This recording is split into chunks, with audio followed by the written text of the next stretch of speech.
Perfect యానిటేషన్ format అన్నమాట. English ఎస్సేకి గాని, ప్రోజ్‌కి గాని, పోమ్‌కి గాని ఫస్ట్ టైటిల్ రాయాలి. తర్వాత ఆథర్ నేమ్ రాయాలి. తర్వాత extract lines for annotations, context, explanation, critical comment, conclusion.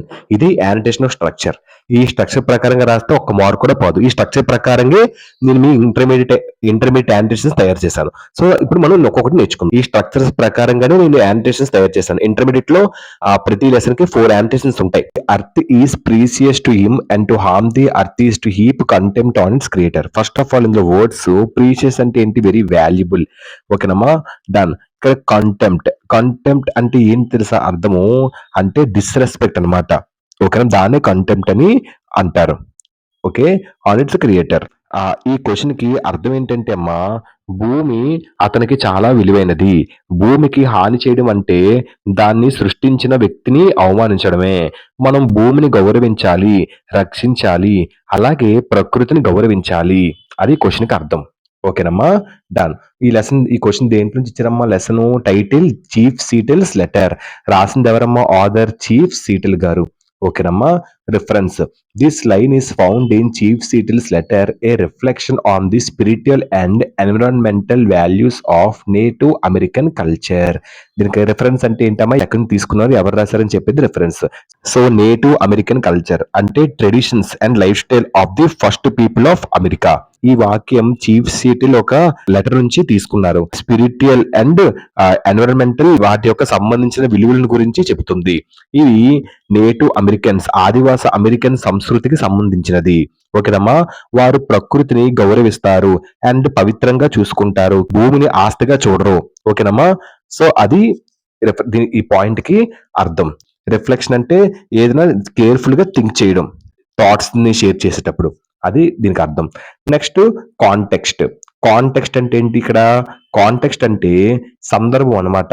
So ఏ సందర్భంలో తీసుకున్నారు దాన్ని, ఆ మాట ఎప్పుడు, ఎందుకు, ఏ పరిస్థితిలో చెప్పబడిందో తెలిపేదే కాంటెక్స్ట్. పాయింట్ కి అర్థం ఏంటంటే అమ్మ, కాంటెక్స్ట్ చీఫ్ సీటెల్ చెప్తుంది ఏమిటంటే భూమికి హాని చేయడం అనేది చాలా అంటే చాలా తప్పు అన్నమాట. ఇది కేవలం ప్రకృతికి కాదు, సో స్పిరిచువల్ కనెక్షన్స్ కూడా తప్పు. భూమిని హాని చేస్తే అంటే మనం ప్రకృతికి హాని చేయడం వల్ల పవిత్రమైన దాన్ని హాని చేయడం లాంటిది. ఓకేనమ్మా? సో కన్న తల్లి హాని చేయడం లాంటిది ప్రకృతిని హాని చేస్తే. అది పాయింట్ కి అర్థం. సో ఓకేనమ్మా? ఇందులో వొకాబులరీ ఒకసారి చెక్ చేద్దాం. అఫెన్స్. అఫెన్స్ అంటే ఏం తెలుసమ్మా? సంథింగ్ రాంగ్, హార్మ్ఫుల్ అన్నమాట. స్పిరిచువల్ అంటే ఏంటి?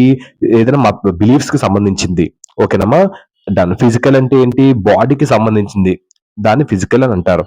Done. Next, since the earth was created by God, damaging it shows disrespect towards the divine. ఇందులో వొకాబులరీ ఒకసారి check చేద్దామమ్మా.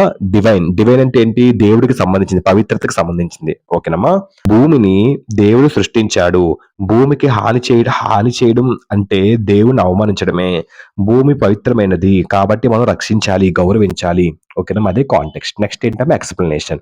This line explains that the earth is sacred and deeply valued by its creator. So damaging or disrespecting the earth is the same as insulting the one who made it. So ఇందులో vocabulary ఒకసారి check చేద్దామమ్మా. ఇందులో vocabulary first of all deeply valued అంటే ఏంటి? Very important అన్నమాట. So next, disrespecting అంటే ఏంటి? No care చేయకపోవడం ఎవరిని. నెక్స్ట్, ఈ పాయింట్ కి అర్థం, ఈ వాక్యం ఏం చెప్తుందంటే భూమి పవిత్రమైనది మరియు చాలా విలువైనది. అండ్ భూమికి హాని చేయడం లేదా అవమానం చేయడం అంటే దాన్ని సృష్టించిన వారిని అవమానించడమే.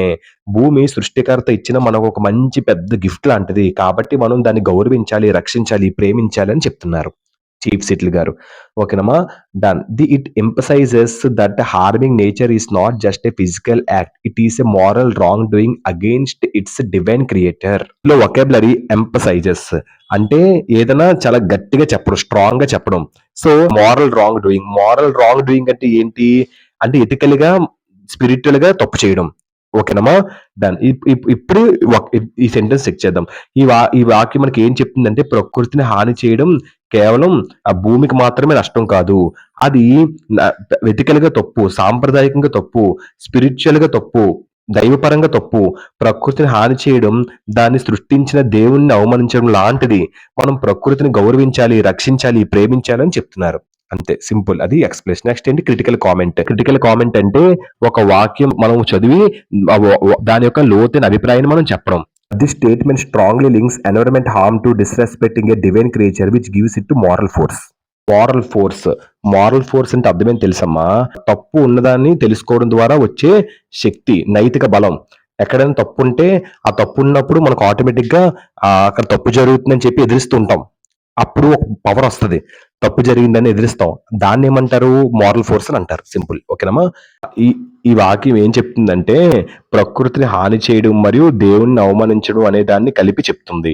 సో, ఇదేం చూపిస్తుందంటే, ప్రకృతికి హాని చేయడం కేవలం భూమికి మాత్రమే తప్పు కాదు. నేలకు మాత్రమే తప్పు కాదు.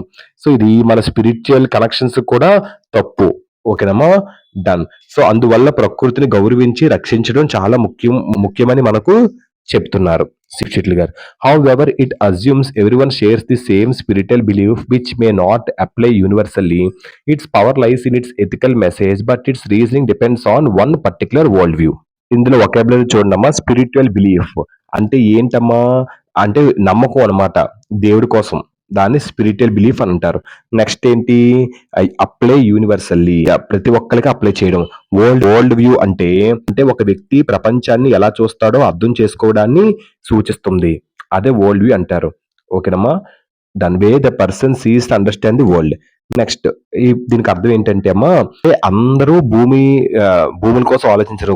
డబ్బుల కోసం కూడా కొంతమంది ఆలోచిస్తారు. దాన్ని సాక్రెడ్‌గా పవిత్రంగా దాన్ని భావించరు అని చెప్తున్నారు. ఓకేనమ్మా? కొంతమంది మాత్రమే దాన్ని పవిత్రంగా భావిస్తారు. చీఫ్ సీటిల్ లాంటి వాళ్ళు. ఓకేనమ్మా? అది పాయింట్‌కి అర్థం. Conclusion. Chief Seattle's line urges humanity to treat nature as a sacred creation. Urge అంటే ఏం తెలుసమ్మా? అర్గ్ అంటే ఏదైనా బలంగా అడగడం. దాన్ని అర్గ్స్ అని అంటారు. సో, దీనికి అర్థం ఏంటంటే అమ్మా, చీఫ్ సీటిల్ చెప్పేది ఏంటంటే మనుషులు ప్రకృతిని పవిత్రంగా, ప్రత్యేకంగా చూసుకోవాలి. ప్రకృతి పవిత్రమైన సృష్టి. మనం ప్రకృతిని గౌరవించాలి, రక్షించాలి. దాన్ని జాగ్రత్తగా సమతుల్యంగా చూసుకోవాలని చెప్తున్నారు. It warns that exploiting of the environment is an affront to God and that a true faith must include care for the natural world. అఫ్రంట్ అంటే ఏం తెలుసమ్మా? అఫ్రంట్ అంటే ఇన్సల్ట్ చేయడం, డిస్‌రెస్పెక్ట్ చేయడం. దాన్ని అఫ్రంట్ అని అంటారు. ఈ పాయింట్‌కి అర్థం అంటే ఏంటమ్మా? ఈ వాక్యం ఏం చెప్తుందంటే, సో, ఈ వాక్యం ప్రకృతిని స్వార్థంగా ఉపయోగించడం, దేవుడిని అవమానించడం లాంటిది. నిజమైన శక్తి అంటే ప్రకృతిని బాగా చూసుకోవడమే. ఓకేనమ్మా? మనం ప్రకృతిని రక్షించాలి అని ఈ పేర మనకి చెప్తుంది. సో, ఇదమ్మా the the earth is precious to him and to harm the nature is to heap contempt on its creator అనే క్వెషన్‌కి ఇలా రాయాలమ్మా. Title, author, reference, context, explanation, critical comment, conclusion ఇలా రాస్తే యానోటేషన్ నుంచి ఒక్క మార్క్ కూడా పోదు. ఫుల్ మార్క్స్ అని పక్కా పడిపోతాయి. దీని యొక్క డాక్యుమెంట్ పెడతాను. స్క్రీన్‌షాట్ చేసుకోండి. కంపల్సరీ మీకు ఫుల్ మార్క్స్ పక్కా ఇలా రాస్తే యానోటేషన్‌లో.